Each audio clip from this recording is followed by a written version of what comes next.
Hello and welcome. आज हम पढ़ने वाले हैं एल्काइलेशन ऑफ इनोलेट्स। और ये हम बहुत ही एकदम बेसिक से स्टार्ट करने वाले हैं। इनोलेट्स क्या होते हैं, कैसे बनते हैं, कैसे एल्काइलेशन होगा, सब कुछ बिल्कुल बेसिक से स्टार्ट करेंगे। ओके। लास्ट क्लास में मैंने कार्बोएनायन डिस्कस किया था आपके साथ, ठीक है। तो उससे मैं आपसे एक बात पूछना चाहूँगी कि ये एक मैंने कार्बोनाइन बनाया, दिस वन। तो क्या ये कार्बोनाइन स्टेबल है, ये बताइए। लग तो रहा है, मुझे तो स्टेबल लग रहा है। क्यों? क्योंकि ये कॉन्जुगेशन में जा रहा है ये कार्बोनाइन। और कॉन्जुगेशन जो है वो कार्बोनाइन को स्टेबलाइज करता है। ओके, क्योंकि चार्ज डीलोकलाइज हो जाता है। जैसे ये कुछ ऐसे हो जाएगा, ऐसे, ठीक है।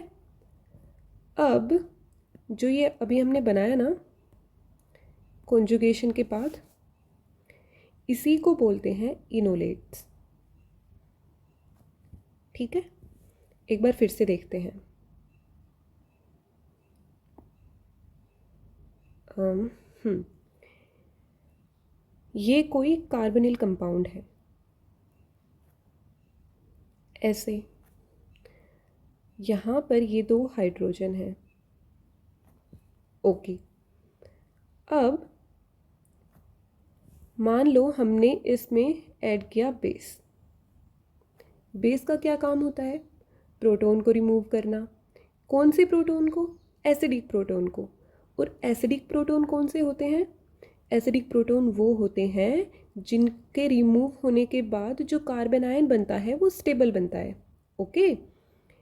एसिडिक प्रोटॉन वो होते हैं which forms stable carbon ion after removal. क्या कहना चाह रही हूँ मैं? अब ये एक प्रोटॉन है, हाइड्रोजन है, ये प्रोटॉन की फॉर्म में निकलेगा। कैसे? -H+ बेस की प्रेजेंस में। तो क्या बनेगा हमारे पास? ये ऐसे, और यहाँ पर नेगेटिव चार्ज। तो क्या ये नेगेटिव चार्ज स्टेबल है? हाँ स्टेबल है। तो वही तो हमने यहाँ पे लिखा कि फॉर्म्स स्टेबल कार्बन आयन, तो एसिडिक प्रोटॉन रहेगा, ठीक है। अब इस चार्ज को हम कैसे शो कर सकते हैं? हमने अभी किया था ऐसे और यूँ। तो ये क्या बनेगा? ऑक्सीजन पे आ जाएगा नेगेटिव चार्ज और यहाँ पर डबल बॉन्ड, ठीक है। ये क्या है? इनोलेट। अब अगर इस कार्बन आयन के साइड में कोई और इलेक्ट्रॉन विड्रॉइंग ग्रुप होता, अगर इलेक्ट्रॉन विड्रॉइंग ग्रुप प्रेजेंट हो adjacent to carbanion, adjacent to carbanion, तो क्या होगा? क्या वो स्टेबलाइज करेगा कार्बन आयन को? बिल्कुल करेगा। उसका जो नेगेटिव चार्ज है उसको विड्रॉ कर लेगा, ठीक है। ये हमने कार्बन आयन वाली वीडियो में देखा था। तो it will stabilise the carbanion. अगर ज़्यादा स्टेबल कार्बन आयन बनेगा तो इसका मतलब कि जो ये इस हाइड्रोजन H+ की एसिडिटी है, यानी कि ये जो CH बॉन्ड है इसकी एसिडिटी है, उसको इंक्रीज करेगा, क्योंकि और भी ज़्यादा स्टेबल कार्बन आयन बनेगा। ओके। तो हम क्या लिख सकते हैं कि इलेक्ट्रॉन विड्रॉइंग ग्रुप अगर प्रेजेंट होता है एडजेसेंट टू कार्बन आयन, तो स्टेबलाइज करेगा कार्बन आयन को एंड इंक्रीज करेगा acidity of CH bond, increase acidity of CH bond। Okay. अब ये इलेक्ट्रॉन विड्रॉइंग ग्रुप्स कौन कौन से हो सकते हैं? ये हो सकते हैं जैसे NO2। और क्या हो सकते हैं? COR। क्या है ये? कार्बोनिल ग्रुप, कीटोन, ठीक है। तो ये हो सकता है, जो ये तो अभी हमने देखा ही था, ये तो यहाँ पर कीटोन, ठीक है। और सल्फोन्स हो सकते हैं,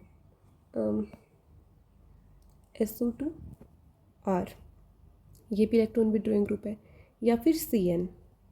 ठीक है, इन सब की प्रेजेंस में जो कार्बन आयन है वो ज़्यादा स्टेबल फॉर्म होगा, इस वजह से CH बॉन्ड की एसिडिटी इंक्रीज होगी due to resonance stabilization.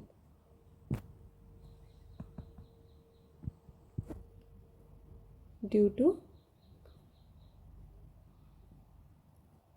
Resonance stabilisation of anion. Okay, अब ये तो हमने देखा है अभी इनोलेट के बारे में कि इनोलेट किस तरह से उनकी स्ट्रक्चर होती है, कैसे वो स्टेबलाइज होते हैं, ठीक है, कहाँ पर नेगेटिव चार्ज आता है, ये सब। अब जब बात करते हैं एल्काइलेशन ऑफ इनोलेट्स की, अब हम वो देखते हैं। ठीक है, एल्काइलेशन ऑफ इनोलेट्स, तो शुरू करते हैं। मान लो हमारे पास स्टार्टिंग में एक सिंपलेस्ट ही बनाएंगे हम कार्बोनिल ऐसे। ठीक है, ये कार्बोनिल कंपाउंड है हमारे पास शुरू में, और हमने इसमें कोई डाला बेस। बेस किस लिए डाला? बेस ही तो प्रोटॉन को एब्स्ट्रैक्ट करेगा ना यहाँ से। ठीक है, बेस ने क्या किया, यहाँ पे लिखते हैं ऐसे, will abstract proton, acidic proton को। ठीक है, ओके, तो क्या बनेगा फिर हमारे पास, यहाँ पर नेगेटिव चार्ज और ये ऐसे। अब क्या होगा, ये नेगेटिव चार्ज कॉन्जुगेशन में जाएगा और इनोलेट बना देगा। ये ऐसे कॉन्जुगेशन में गया और ऐसे करके बन गया है इनोलेट। इनोलेट आयन, आयन है ना, चार्ज है उस पर। अब आता है हमारा स्टेप एल्काइलेशन। एल्काइलेशन के लिए हमें ज़रूरत पड़ती है एक एल्काइलेटिंग एजेंट की। ठीक है, अब वो किस किस तरह के हो सकते हैं वो अभी हम देखेंगे। अभी हम एक सिंपलेस्ट सा लेते हैं, मिथाइल आयोडाइड। ओके,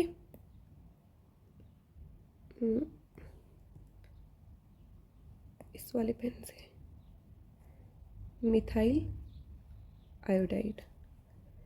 अब क्या होगा, क्योंकि मिथाइल आयोडाइड में आयोडीन है इलेक्ट्रोनेगेटिव, ये इस तरह से बॉन्ड टूटेगा।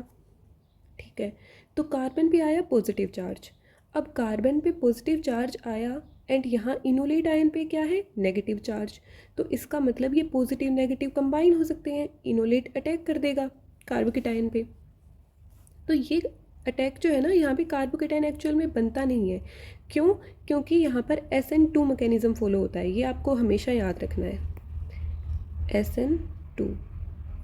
SN2 मैकेनिज्म फॉलो होगा, इसलिए ये एक ट्रांजिशन स्टेट के थ्रू होता है, कंसर्टेड मैकेनिज्म होता है। ठीक है, कि इस तरह से ये निकला एंड इनोलेट ने ऐसे अटैक कर दिया।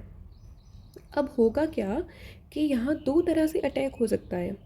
ये दोनों स्ट्रक्चर इक्विवेलेंट ही है, ये दोनों स्ट्रक्चर इक्विवेलेंट है, कॉन्जुगेशन में है। ठीक है, तो होगा क्या कि दो केसेस हो सकते हैं हमारे पास, या तो ऑक्सीजन इस कार्बन पर अटैक करे यानी कि 2 के थ्रू हमारा प्रोडक्ट बने, या फिर स्ट्रक्चर 1 के थ्रू हमारा प्रोडक्ट बने और ये कार्बन आयन अटैक करे इस CH3 पे। ठीक है, तो हम एक बार देखते हैं कि जो दो प्रोडक्ट्स हैं वो कौन कौन से बन सकते हैं। अब मान लीजिए कि हम फर्स्ट के थ्रू कर रहे हैं पहले। ठीक है, थ्रू फर्स्ट। चलो यहाँ पर मैंने सेकंड के लिए एरो लगाए हुए हैं, तो सेकंड का देखते हैं पहले। थ्रू सेकंड, सेकंड के थ्रू क्या प्रोडक्ट बनेगा फिर, ये ऐसे ऐसे, और यहाँ ऑक्सीजन के साथ क्या लग गया, यहाँ पर CH3। ठीक है, and through first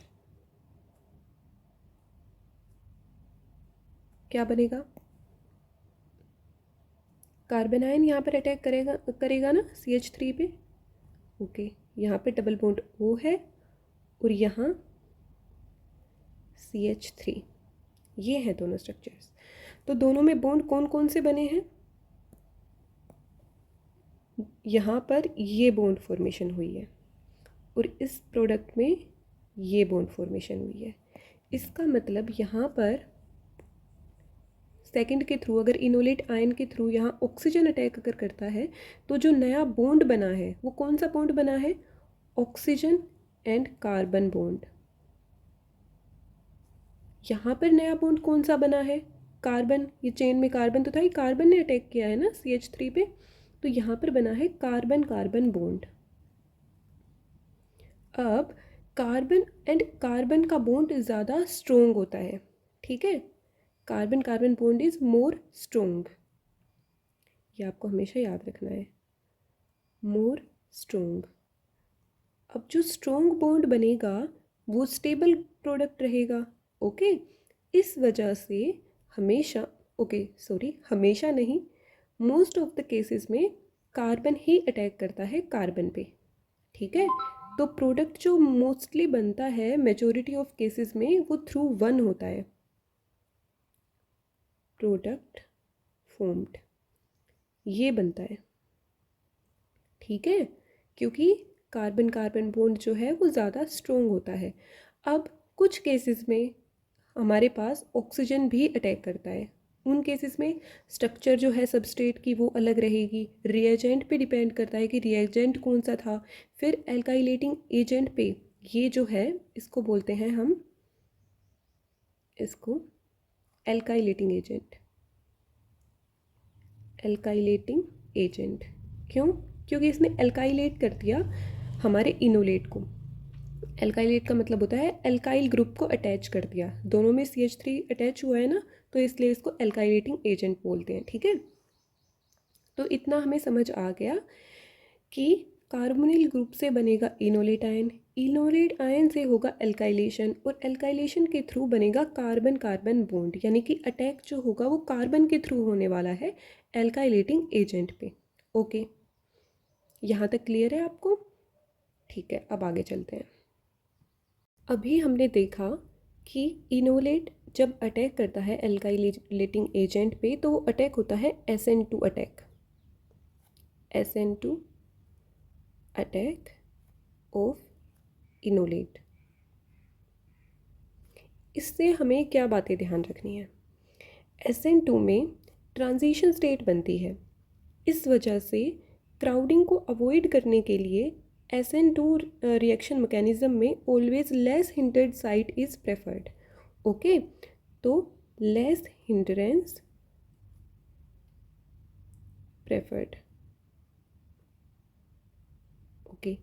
secondly SN2 में क्या होता है कि जो न्यूक्लियोफाइल है वो अटैक करता है from the opposite side of leaving group, ठीक है। Nucleophile attack from opposite side to the leaving group, और क्योंकि न्यूक्लियोफाइल अपोजिट साइड से आ रहा है इस वजह से हमारे पास होता है inversion of configuration, inversion of configuration. ये क्या लिखा हमने अभी कि कैसे इन्वर्जन ऑफ कॉन्फ़िगरेशन हो जाएगा, अभी देखते हैं। एक एग्जांपल लिखते हैं अभी हम। मान लीजिए हमारे पास ये एक सबस्ट्रेट है, कार्बोनिल कंपाउंड है ऐसा, एंड यहाँ पर ऐसे वेज पर लगा हुआ है एक मिथाइल ग्रुप। हमने इसमें बेस ऐड किया एंड सेकंड स्टेप में मिथाइल आयोडाइड, ओके। तो अब आप बताइए क्या होगा? यहाँ हमारे पास क्या है? Acidic hydrogens. तो बेस क्या करेगा? एसिडिक हाइड्रोजन को एब्स्ट्रैक्ट कर लेगा, प्रोटॉन को एब्स्ट्रैक्ट कर लेगा, ठीक है। तो हमारे पास क्या बनेगा, कुछ ऐसा, यहाँ पर नेगेटिव चार्ज और ये वेज पर ही रहेगा मिथाइल। अब इसका इनोलेट आयन कैसे बनाएंगे, इनोलेट आयन बनेगा नेगेटिव चार्ज इस तरफ और ये ऐसे, ठीक है। तो ये वेज पर हमने लगाया मिथाइल, यहाँ ये कुछ ऐसा हो गया। अब नेक्स्ट स्टेप में है मिथाइल आयोडाइड, मिथाइल आयोडाइड। अब हमने अभी लिखा कि जो न्यूक्लियोफाइल है वो एक तो इन्वर्जन ऑफ कॉन्फ़िगरेशन होगा, एंड दूसरी बात हमने क्या देखी कि less hindered side is preferred, ये यहाँ पे लिखा लेस हिंड्रेंस। अब हम देख रहे हैं कि ये जो रिंग है इसके ऊपर की साइड मिथाइल लगा हुआ है, ठीक है। ऊपर की साइड मिथाइल लगा है तो एल्काइलेटिंग ग्रुप जो है वो जब अटैच होगा तो वो नीचे की साइड होगा। कैसे, क्या बोल रही हूँ मैं, ये ऐसे देखते हैं कि ये ऐसे नेगेटिव चार्ज इधर आएगा, ये फिर इधर आएगा, एंड इधर ये मिथाइल आयोडाइड है, ये ऐसे बाहर निकलेगा और ये नेगेटिव चार्ज अटैक करेगा मिथाइल के ऊपर। कुछ ऐसा ही हो रहा है। ये कुछ ज़्यादा घुच तो नहीं हो गया, आपको आ रहा है समझ, आई होप आ रहा होगा। तो ऐसे कुछ यूँ, ठीक है।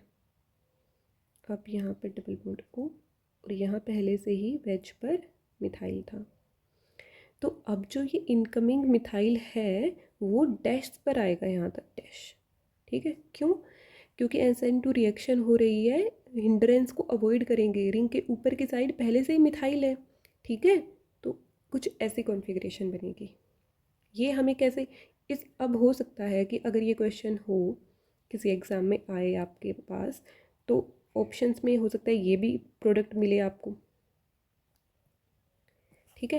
तो ये तो गलत हो जाएगा। ये आपको कैसे पता लगा कि ये गलत होगा, क्योंकि SN2 रिएक्शन होती है, SN2, ओके, ठीक है। ये हमने यहाँ पर स्टीरियो का छोटा सा पार्ट समझ लिया। अब आगे चलते हैं, एल्काइलेटिंग ग्रुप्स देखेंगे। अब हम, हमने लिखा ही ना, ग्रुप होता है जिस पर इनोलेट अटैक करता है, जितने अलग अलग तरह के एल्काइलेटिंग ग्रुप होंगे उतने अलग अलग तरह के प्रोडक्ट्स बन जाएंगे। तो अब हम यहाँ पे देखते हैं कि एल्काइलेटिंग ग्रुप किस तरह के, कितने तरह के हो सकते हैं। Alkylating group, in fact alkylating agents is a better word, alkylating agents, ठीक है। कौन कौन से होते हैं, एक तो हमने अभी हम देख ही चुके, एल्काइल हैलाइड यानी कि RX, मिथाइल आयोडाइड लिखा था ना, जहाँ पर X हो सकता है फ्लोरीन, क्लोरीन, ब्रोमीन, आयोडीन। दूसरी बात, जो R ग्रुप है वो होना चाहिए या तो प्राइमरी या फिर सेकेंडरी, नोट टर्शरी। क्यों, क्योंकि टर्शरी इज़ हिंडर्ड, ठीक है। और अभी हमने देखा कि SN2 अटैक के लिए less hindered site is preferred. इस वजह से जो एल्काइलेटिंग एजेंट्स हैं वो सारे लेस हिंडर्ड होने चाहिए, ठीक है, तभी इनोलेट अटैक कर पाएगा। यहाँ पर हिंड्रेंस, एक तो फैक्टर हिंड्रेंस, एंड जो टर्शरी एल्काइल हैलाइड होते हैं ना वो एलिमिनेशन प्रेफर करते हैं। वो हम पढ़ेंगे जब हम एलिमिनेटिंग रिएक्शंस, जो एलिमिनेशंस हैं वो मैकेनिज्म जब करेंगे ना तब आपको समझ आ जाएगा ये सब। अभी आपको सिर्फ ये याद रखना है कि एल्काइलेटिंग एजेंट्स में जो एल्काइल हैलाइड होगा वो या तो प्राइमरी होना चाहिए या फिर सेकेंडरी, ओके। और किस तरह के हो सकते हैं alkylating agent, allyl halides, allyl halide किस तरह से, एलाइल एक पोजीशन डबल बॉन्ड से नेक्स्ट पोजीशन होती है, उस वाले कार्बन पे जब हैलाइड लगा हो ऐसे, ठीक है। Next benzyl halide, benzyl halide, ठीक है। कैसे, कुछ इस तरह से,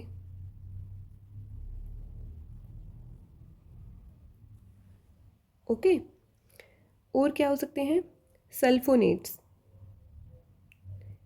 सल्फोनेट्स सल्फोनेट्स क्या होते हैं? फॉर एग्जांपल दिस,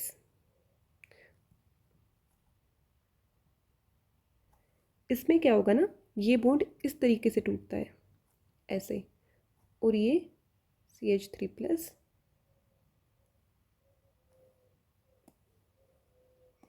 एंड यहाँ ऐसे। ओके, तो इस पर अटैक कर जाएगा यहाँ पर इनोलेट। ठीक है, और नेक्स्ट क्या हो सकते हैं? प्राइमरी या सेकेंडरी अल्कोहल भी एल्काइलेटिंग ग्रुप हो सकते हैं। कैसे? जैसे ये, अब जो ये बॉन्ड है ना अल्कोहल का CH3 के साथ, अल्कोहल का OH जो होता है ना, ये एक अच्छा लीविंग ग्रुप नहीं होता। तो आप इसको डायरेक्टली ऐसे नहीं निकाल सकते कि सीधा ऐसे निकाला एंड यहाँ पर इनोलेट का अटैक करा दिया, ये ऐसे नहीं होता है। क्यों? क्योंकि OH is not a good leaving group, a good leaving group. अगर OH अच्छा लीविंग ग्रुप है नहीं तो फिर प्राइमरी और सेकेंडरी अल्कोहल एल्काइलेटिंग एजेंट्स की तरह कैसे काम करेंगे, ये डाउट आता है अब। इसके लिए हमें OH को अच्छे लीविंग ग्रुप में कन्वर्ट करना पड़ेगा। इसके साथ कुछ ऐसे ग्रुप्स जोड़ दिए जाएं किसी तरह से कि ये एक अच्छे लिविंग ग्रुप में कन्वर्ट हो जाए, और इस रिएक्शन को कराने के लिए एक सर्टेन कंडीशंस होती हैं, और उस वो एक नेम्ड रिएक्शन है जो काफ़ी इम्पोर्टेंट है, उसको बोलते हैं मित्सुनोबु रिएक्शन। मित्सुनोबु रिएक्शन, जो हम एक सेपरेट वीडियो में कवर करेंगे, क्योंकि आपको अच्छे से समझना पड़ेगा मित्सुनोबु रिएक्शन का मैकेनिज़्म, और काफ़ी इम्पोर्टेंट है वो रिएक्शन। तो इस वीडियो में हम उसको कवर नहीं करेंगे, यहाँ पर आपको सिर्फ समझना है कि प्राइमरी एंड सेकेंडरी अल्कोहल अगर एल्काइलेटिंग एजेंट्स की तरह एक्ट कर रही हैं तो वो सिर्फ मित्सुनोबु रिएक्शन के थ्रू ही करेंगी, ऐसे नॉर्मल कंडीशंस में नहीं होगा ये सब। क्यों? क्योंकि OH अच्छा लीविंग ग्रुप नहीं है, यहाँ पर अटैक के लिए मतलब लीव ही नहीं करेगा। अगर OH लीव करेगा नहीं तो इनोलेट अटैक कैसे करेगा? कार्बन की 4 ही तो वैलेंसी है, जब कोई छोड़कर जाएगा तभी तो कोई नया वाला आएगा ना। ठीक है, ओके। अब हमने क्या क्या देख लिया उसको एक बार थोड़ा सा रिकैप करते हैं। हमने देखा formation of enolate, formation of enolate, okay. Second हमने देखा कि जो स्टेबिलिटी ऑफ कार्बन आयन और उसके लिए CH बॉन्ड की एसिडिटी कैसे इंक्रीज होती है इलेक्ट्रॉन विड्रॉइंग ग्रुप की प्रेजेंस में, यानी कि CH बॉन्ड एसिडिटी, ये देखा हमने, ओके। फिर हमने देखा SN2 attack of enolate on alkylating agent, enolate on alkylating agent. तो लास्ट हमने देखा टाइप ऑफ एग्जाम्पल्स लिखेंगे, some examples of alkylating agents।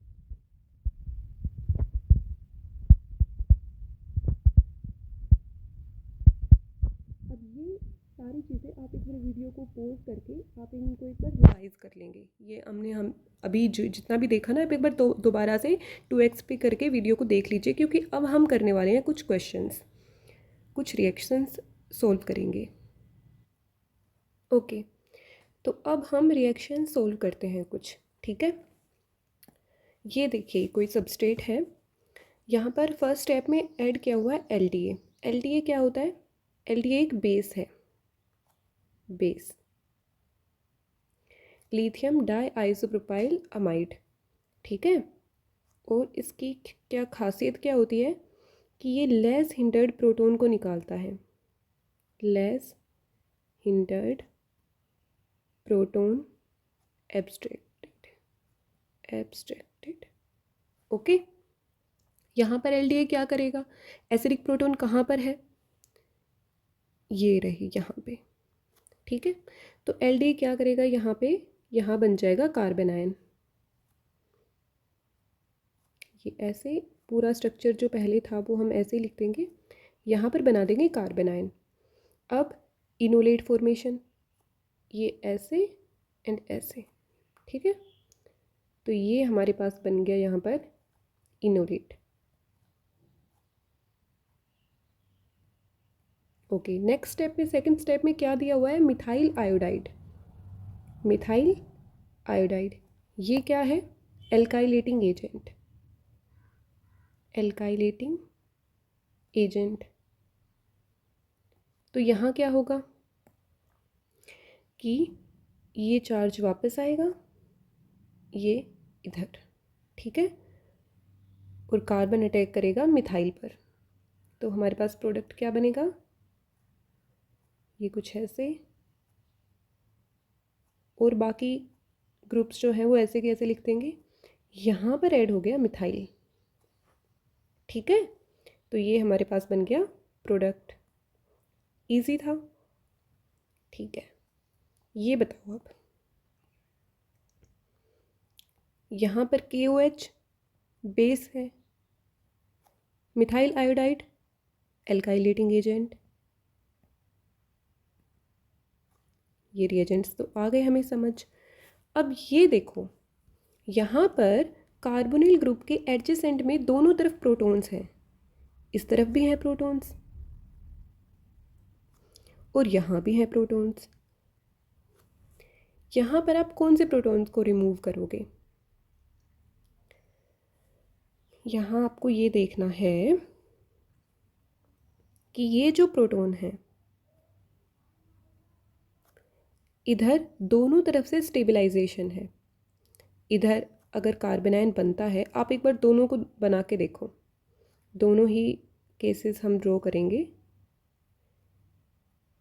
अगर ये बीच वाले प्रोटॉन एब्स्ट्रैक्ट हुआ एक इनमें से, तो ये कुछ स्ट्रक्चर ऐसी रह जाएगी। या फिर अगर हम ये टर्मिनल CH3 में से प्रोटॉन को एब्स्ट्रैक्ट कराते हैं तो हमारे पास स्ट्रक्चर कुछ रहेगी ये, ठीक है। तो इसमें हम ये देखते हैं कि ये जो कार्बन आयन है ये इस तरफ भी स्टेबलाइजेशन में है एंड ये फिनाइल रिंग के साथ भी स्टेबलाइजेशन है। तो यहाँ पर क्या है, मोर कॉन्जुगेशन, ठीक है। इधर क्या है, इधर सिर्फ A की तरफ से है, फिनाइल रिंग के साथ कॉन्जुगेटेड नहीं है ये कार्बन आयन, तो यहाँ पर है लेस कॉन्जुगेशन। अब क्योंकि ये जो कार्बन आयन है ये मोर कॉन्जुगेटेड है, ज़्यादा स्टेबल है, तो ये ही बनेगा, ठीक है। तो हम इससे ही कराएंगे आगे रिएक्शन।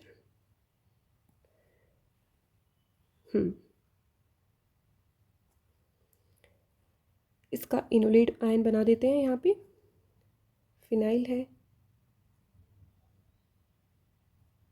ये ऐसे यूँ। अब क्या होगा नेक्स्ट स्टेप में, मिथाइल आयोडाइड अपना काम करेगा, ये कुछ यूँ होगा, ये यूँ होगा और ये ऐसे। तो बनेगा क्या प्रोडक्ट हमारे पास, फिनाइल है, सॉरी ऐसे नहीं था, यूँ है ऐसे, इधर डबल बॉन्ड O और यहाँ ऐड हो गया मिथाइल, ठीक है। ये हमारा बन गया प्रोडक्ट। ओके, ठीक है। अब नेक्स्ट पे चलते हैं। यहाँ क्या हो रहा है,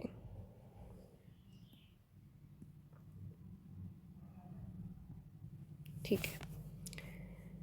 एसिडिक हाइड्रोजन देखना है हमें पहले, क्योंकि ये है बेस, ये है बेस। अब आप ये अल्कोहल को देख के ये मत कह देना कि ये अल्काइलेटिंग एजेंट है। पहली बात तो ये अल्कोहल ऐसी नॉर्मल कंडीशंस में अल्काइलेटिंग एजेंट बनेगा ही नहीं, क्योंकि OH अच्छा लिविंग ग्रुप नहीं है। यहाँ पर ये सिर्फ एक सोलवेंट है, इसका कोई ऐसा कोई रोल है नहीं, ठीक है, सोलवेंट है ये। यहाँ पर ये है alkyl dihalide alkylating agent, alkylating agent, ठीक है। यहाँ पर ये वाला जो हाइड्रोजन्स हैं ये हैं एसिडिक हाइड्रोजन, एसिडिक हाइड्रोजन।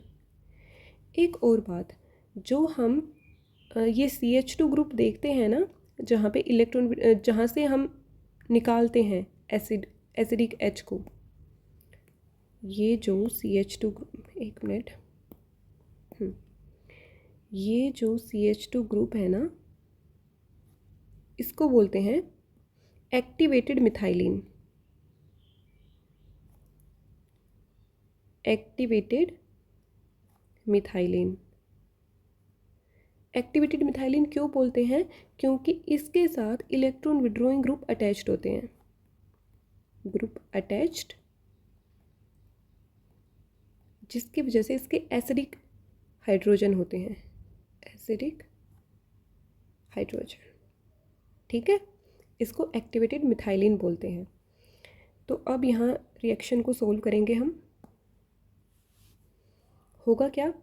सबसे पहले स्टेप में तो एसिडिक हाइड्रोजन निकल जाएगा, यहाँ पर आ गया नेगेटिव चार्ज, और ये ऐसे।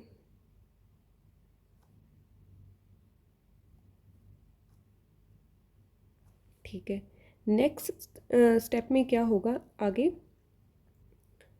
ये अटैक होगा यहाँ। आप यहाँ इसका इनोलेट भी बना लेंगे, ठीक है, ये ऐसे OET O minus, double bond OET, ठीक है।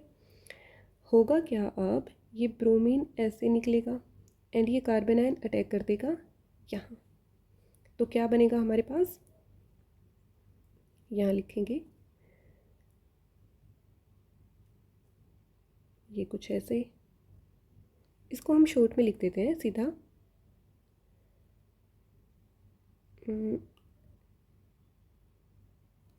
सॉरी, OCO नहीं लिखेंगे हम, इसको COET ऐसे करके लिख देंगे, ठीक है। इधर क्या अटैच हुआ है? ये 3 कार्बन है ना, 1 2 3, 3 कार्बन की चेन है, तो नंबरिंग बहुत ज़रूरी होती है। कई बार हम कार्बन कम ज़्यादा कर देते हैं, फिर हमारा वहीं पे आंसर गलत हो जाता है, ठीक है। सही लिखा है ना, 3 कार्बन अटैच हो गए, ठीक है। अब इसको इरेज कर देते हैं, इसका कोई काम है नहीं।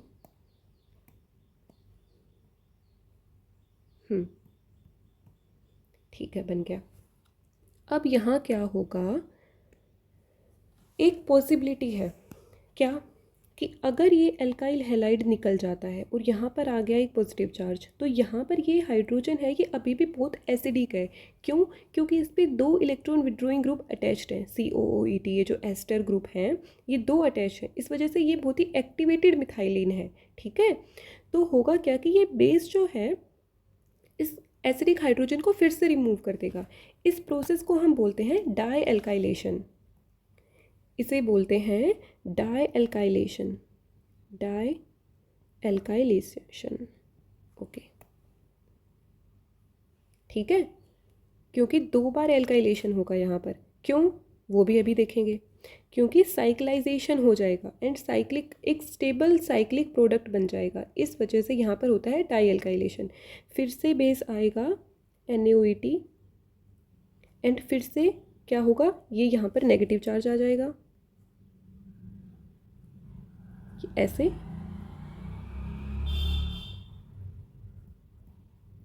अब यहाँ से ब्रोमीन निकला एंड ये अटैक हो गया, क्या बनेगा? 1 2 3 4, 4 मेंबर्ड रिंग बन जाएगी कुछ ऐसे। एंड यहाँ पर है COOET एस्टर, ठीक है।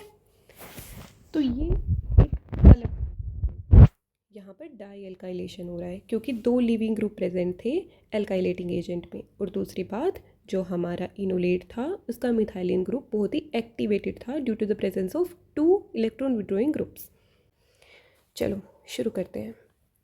फर्स्ट स्टेप में ब्यूटाइल लिथियम डाला हुआ है, it will act as base to remove proton, acidic proton. अब आप कहेंगे यहाँ पर ये रहे एसिडिक प्रोटोन, है ये एसिडिक, बिल्कुल एसिडिक, बट ये जो हमारी स्ट्रक्चर है ना, ये है कार्बोक्सिलिक एसिड। कार्बोक्सिलिक एसिड, इस यहाँ पर एक और भी ज़्यादा एसिडिक प्रोटोन प्रेजेंट है। जो सबसे ज़्यादा एसिडिक होगा प्रोटोन, सबसे पहले वो रिमूव होगा। यहाँ पर कौन सा है सबसे ज़्यादा एसिडिक प्रोटोन? ये है एसिडिक प्रोटोन। तो फर्स्ट स्टेप में क्या होगा कि ये एसिडिक प्रोटोन रिमूव हो जाएगा और यहाँ पर O माइनस ये ऐसे करके स्ट्रक्चर बन जाएगी। ठीक है। अब नेक्स्ट स्टेप में क्या होगा कि बेस तो है सॉल्यूशन में फिर से, तो होगा क्या कि बेस की प्रेजेंस में ये वाला प्रोटॉन भी निकल जाएगा, तो हमारे पास स्ट्रक्चर कुछ बन जाएगी ऐसी फिनाइल। और यहाँ पर हम लिथियम प्लस लिख सकते हैं क्योंकि प्लस माइनस अट्रैक्ट करेंगे ना, तो ये बस ऐसे इसके साथ में ऐसे जुड़ा हुआ रहेगा। ठीक है। तो अब ये हमारे पास यहाँ दो नेगेटिव चार्ज आ गए, ये वाला चार्ज इस तरह से होके इनोलेट बना लेगा।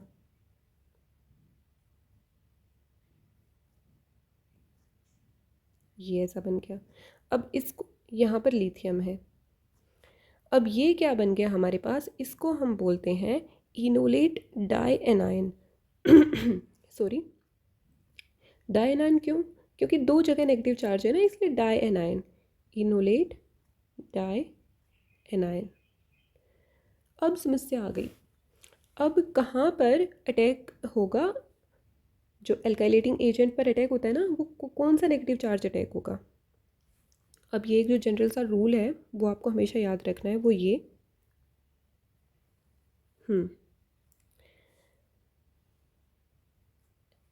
जब दो एनायन बनने के चांसेस हो तो एल्काइलेशन हमेशा जो लास्ट प्रोटॉन रिमूव होता है उस साइट पर होगा। ठीक है, क्या बोल रही हूँ मैं? एल्काइलेशन टेक्स प्लेस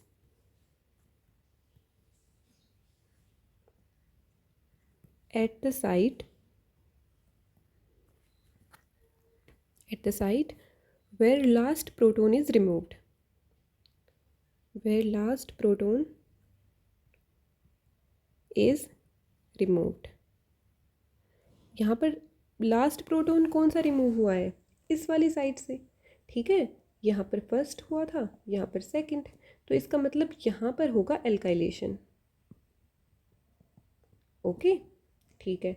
तो कैसे होगा, ये हमने दे लिखा और ये जो, अच्छा ये हमारा बन गया ए, हमने लिखा है यहाँ पे ए, प्रोडक्ट ए हमारा है इनोलेट डायनाइन। इसे थोड़ा मैसी हो गया, ठीक कर देते हैं।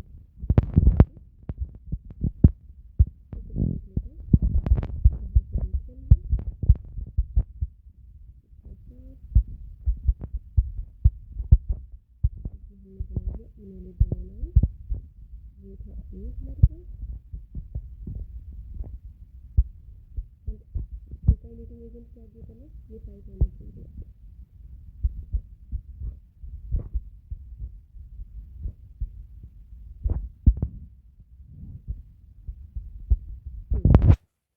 अब क्या होगा, अब ये नेगेटिव चार्ज इधर आएगा, ये इधर, ये एल्काइल हैलाइड ऐसे आयोडाइड निकल जाएगा। हमारे पास क्या बनेगा, कुछ ऐसे।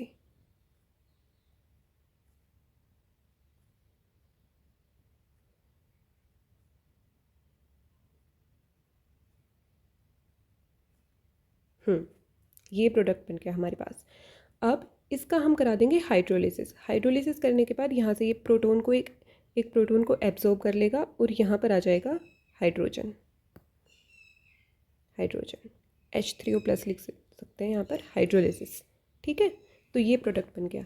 यहाँ पर आपको जो ध्यान रखने वाली बात है वो ये है, alkylation takes place at the site where last proton is removed. ठीक है, ओके। अब हमारा ये लास्ट रिएक्शन है, ये सॉल्व करते हैं। लास्ट ही है ना, हाँ लास्ट है। ठीक है, यहाँ पर देखिए 2 इक्विवेलेंट्स ऑफ दिस बेस, ये है बेस, ये यहाँ पर क्या है, सोलवेंट। ठीक है, सोलवेंट पे ध्यान नहीं देना अभी आपको। बेस में देखो टू इक्विलेंट्स ऑफ बेस देने का मतलब ये है कि वो दो एसिडिक प्रोटॉन्स निकलवाना चाहते हैं। अगर ये होता वन इक्विलेंट, अगर वन इक्विलेंट होता तो आप क्या करते, सिर्फ एक बार ही एल्काइलेशन नहीं, एक बार प्रोटॉन रिमूव होता, प्रोटॉन रिमूव होता, जो सबसे ज़्यादा एसिडिक होता उसको निकाल देते। अगर टू इक्विलेंट्स अगर दिए हुए हैं तो इसका मतलब दो प्रोटॉन रिमूव होंगे, ठीक है। इसका मतलब इनोलेट डाई एनायन बनेगा, इनोलेट डाई एनायन बनेगा। और उसमें हमको क्या कंडीशन याद रखनी है, अभी जो हमने लिखी थी कि जो प्रोटॉन लास्ट में निकलेगा ना उसकी साइड पर एल्काइलेशन होगा, alkylation on last formed carbon ion लिख सकते हैं, लास्ट फॉर्म्ड एनायन, ठीक है। ओके, तो अब यहाँ देखते हैं हम क्या कर सकते हैं। यहाँ पर अब बेस डाला, तो बेस डाला तो सबसे ज़्यादा जो एसिडिक प्रोटॉन है सबसे पहले तो वो निकलेगा। अब प्रोटॉन यहाँ पर भी है, यहाँ पर भी है और यहाँ भी है। ये इसको फर्स्ट, इसको सेकंड, इसको थर्ड लिख देते हैं। जो फर्स्ट और थर्ड हैं वो तो इक्विवेलेंट ही हैं, एक ही बात है उनकी तो। बट जो सेकंड है वो ज़्यादा एसिडिक है, क्यों? क्योंकि वो दोनों साइड कॉन्जुगेशन में रहेगा कार्बन आयन, सॉरी। यहाँ सेकंड के केस में जो कार्बन आयन बनेगा प्रोटॉन रिमूवल के बाद वो दोनों साइड कॉन्जुगेशन में होगा, इस वाले सी डबल बॉन्ड ओ के साथ भी और इस वाले सी डबल बॉन्ड ओ के साथ भी। तो इस वजह से जो सेकंड पोजीशन पे है ना, ये वाला प्रोटॉन पहले रिमूव होगा, रिमूव फर्स्ट, ठीक है। तो क्या बनेगा हमें हमारे पास, यहाँ लिखते हैं ये कुछ ऐसे, यहाँ पर आ गया नेगेटिव चार्ज, ओके। अब टू इक्विवेलेंट्स ऑफ बेस बोले हैं, रिमूव होगा, ठीक है। तो फिर से रिमूव कर देते हैं बेस, बेस क्या था हमारे पास, KNH2 है ना। अब कौन सा निकलेगा, ये वाला, ये पहले से ही था, ये सेकंड बन गया। हम लिख देते हैं कि ये पहले नंबर पे बना था, ये सेकंड नंबर पे बना है, क्योंकि रिएक्शन हमारी कौन सी पोजीशन पे होगी, जो लास्ट में निकलता है, यानी कि सेकंड नंबर वाले पे, ठीक है। अब इसका हम बना सकते हैं यहाँ पे इनोलेट, ये ऐसे, ये ऐसे, तो कुछ ऐसे हमारे पास यूं बन गया। अब एल्काइलेशन होगा इनोलेट पे, एल्काइलेटिंग एजेंट क्या है, C4H9Br, 1 bromo butanal, okay, sorry butanal नहीं, वो तो एल्डिहाइड में होता है, 1 ब्रोमो ब्यूटेन, ठीक है, C4H9Br, ओके। तो हमने अभी देखा कि एल्काइलेशन सेकंड पोजीशन पे होगा, इसका मतलब ये ऐसे और ये ऐसे, तो क्या बनेगा हमारे पास, ये ऐसे ही रहेगा इनोलेट, ये वाला, यहाँ डबल बॉन्ड O और यहाँ पर अटैच हो जाएगा ब्यूटेनिल, ठीक है। अब H3O+ यानी कि हाइड्रोलिसिस, हाइड्रोलिसिस की वजह से क्या होगा, हाइड्रोजन एब्स्ट्रैक्ट हो जाएगा एक, और ये वापस आके ये कार्बन आयन एक उस हाइड्रोजन को एक्सेप्ट करके एब्जॉर्ब करके इस फॉर्म में आ जाएगा। चार्ज नहीं छोड़ना है प्रोडक्ट पर कभी भी, हाइड्रोलिसिस करा के जहाँ पर प्रोटॉन एब्स्ट्रैक्ट हो सकता है वो करा देना है, ठीक है। तो यहाँ पर प्रोटॉन एब्स्ट्रैक्ट हो जाएगा और ये बन गया हमारा प्रोडक्ट। इसे हम एक कॉन्सेप्ट जो यहाँ पर यूज़ हो रहा है ना उसको हम लिख देते हैं, क्या यूज़ हो रहा है, एक सेकेंड, रिएक्शन कहाँ पर हुई है, reaction at less resonance stabilised anion, stabilised anion, कौन सा था less stabilised? Second one less stabilised कैसे है? क्योंकि वो सिर्फ एक ही कार्बोनिल ग्रुप के साथ कॉन्जुगेशन में जा सकता है, जबकि जो फर्स्ट वन है उसके पास पॉसिबिलिटी है कि वो इस तरफ भी जा सकता है, इस वाले के साथ कार्बोनिल ग्रुप के साथ, एंड सेकंड के साथ भी। इसलिए first one is more stable, second is less stable. तो इसकी स्टेबिलिटी कम है, लेस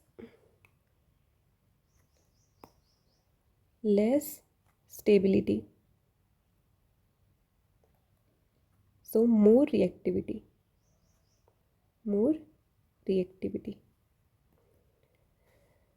बट अगर आपके पास सिर्फ एक ही इक्विवेलेंट दिया हुआ होता, अगर यहाँ पर 1 इक्विवेलेंट ऑफ KNH2 लिखा होता या फिर स्पेसिफिकली मेंशन नहीं किया होता कि 2 इक्विवेलेंट्स है, तो आप इस मिडिल वाली पोजीशन से ही एल्काइलेशन कराते। ठीक है, फिर जो सबसे ज़्यादा स्टेबल कार्बोनाइन बनता है हम उसके थ्रू ही चलते हैं। तो कंफ्यूज नहीं होना है कि कब कब क्या क्या देखना है। आई होप इन क्वेश्चंस के थ्रू, इन रिएक्शंस के थ्रू मैंने जो डिस्कस किए हैं कॉन्सेप्ट्स, वो आपको क्लियर हुए होंगे। एंड आई होप आपने इन्जॉय किया होगा हमारा ये session, and thank you so much for watching.